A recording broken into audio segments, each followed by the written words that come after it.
Hello, नमस्कार। आज हम थोड़ी बात करते हैं मानसिक बीमारी का निदान हो गया, डायग्नोसिस हो गया, इलाज शुरू हो गया, एडमिशन से हुआ, हॉस्पिटलाइजेशन से या ओपीडी में इलाज हुआ। ज्यादातर इलाज ओपीडी में हो सकता है।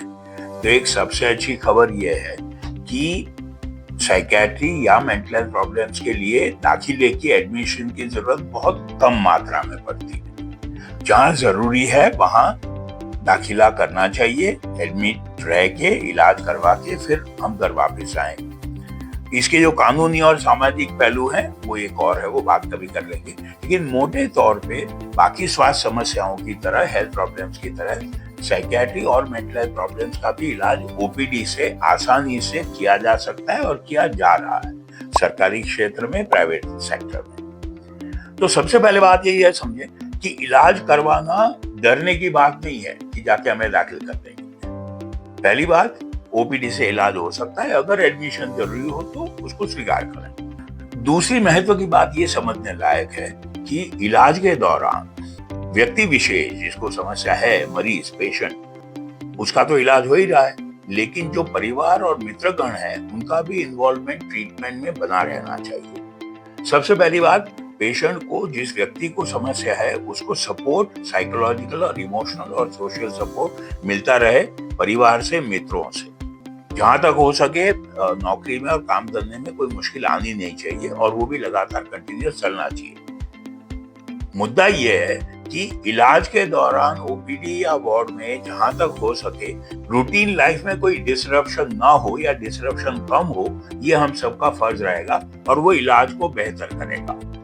Social, family, occupational, emotional. तो continuity of life is a very important idea during treatment also, and involvement of the family.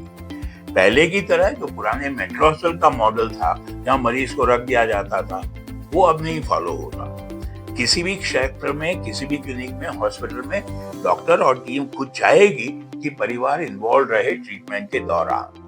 तो जहां तक हो सके फैमिली को चाहिए कि वो मरीज के साथ इन्वॉल्व हो ट्रीटमेंट के दौरान। तीसरी महत्व की बात यह याद रखने लायक कि जैसे हमने बात की कंटिन्यूटी ऑफ ट्रीटमेंट की इलाज के दौरान, उसके बाद इलाज कुछ हफ्तों के, कुछ महीनों के बाद life can be back to normal. करीब करीब सभी मानसिक बीमारियों का इलाज सरलता से, सफलता से, कम कीमत पे, आसानी से हो सकता है और हो रहा है जो व्यक्ति इलाज तक पहुंचते हैं।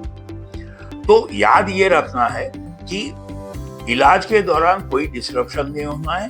इलाज के बाद कोशिश ये करनी है कि लाइफ बैक टू नॉर्मल हो जाए और हर एक प्रकार से हम इलाज को स्वीकार कर सकें, किसी और स्वास्थ्य समस्या की तरह। कोई और हेल्थ प्रॉब्लम होती है, डायबिटीज हो, न्यूमोनिया हो, कहीं कुछ हड्डी में चोट लग जाए, तो हम इलाज करवा के अपना जीवन जारी रखते हैं। कोई मानसिक स्वास्थ्य की बीमारी के लिए भी सच है, चाहे वो स्किज़ोफ्रेनिया हो, ओसीडी हो, बाइपोलर डिसऑर्डर हो, एंजाइटी हो, कोई भी बीमारी हो। सरलता से, सफलता से इलाज हो रहा है और इलाज का फायदा उठाएं अगर आप इलाज नहीं ले रहे। चौथी महत्व की बात, मानसिक बीमारी या मेंटल डिसऑर्डर या साइकियाट्रिक प्रॉब्लम का इलाज अक्सर थोड़ा लंबे समय तक चलता है।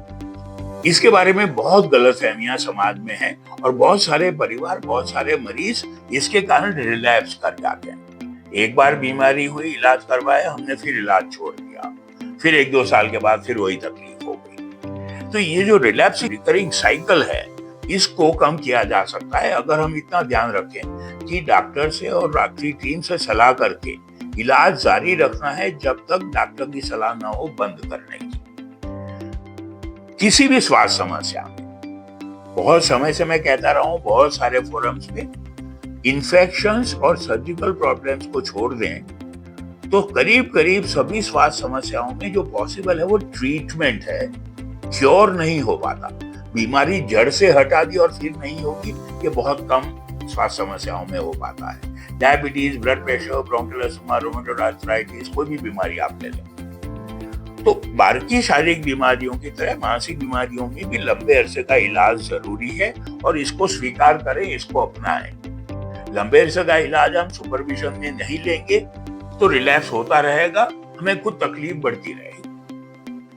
लंबे अरसे के इलाज में दवाई के बारे में हमें दिक्कत होती है अक्सर, उसको जितनी बार हो सके डॉक्टर से, डॉक्टरी टीम से क्लैरिफाई करें।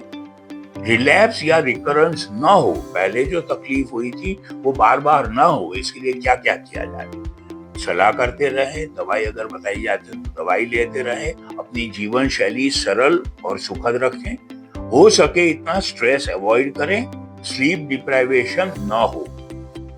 नींद अच्छी नहीं आएगी तो फिर बीमारी लगने की संभावना है, और जहां तक हो सके स्ट्रेस कम करें, जीवन शैली अच्छी रखें, तो रिलैप्स और रिकरेंस की संभावना नहीं रहेगी। फिर भी अगर तकलीफ होती है और अगर डॉक्टरी इलाज पूरा भी कर दिया गया है तो फिर से कंसल्ट करने में कोई झिझक नहीं करना है।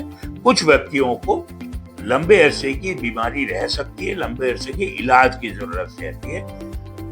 लंबे अरसे का इलाज जरूरी है, इसका मतलब यह नहीं कि ट्रीटमेंट सफल नहीं है। ट्रीटमेंट सफल है, बीमारी कंट्रोल में रहे और इलाज चलता रहे और हमारा स्वास्थ्य ठीक रहे। ये सच्चाई है शारीरिक और मानसिक स्वास्थ्य दोनों की।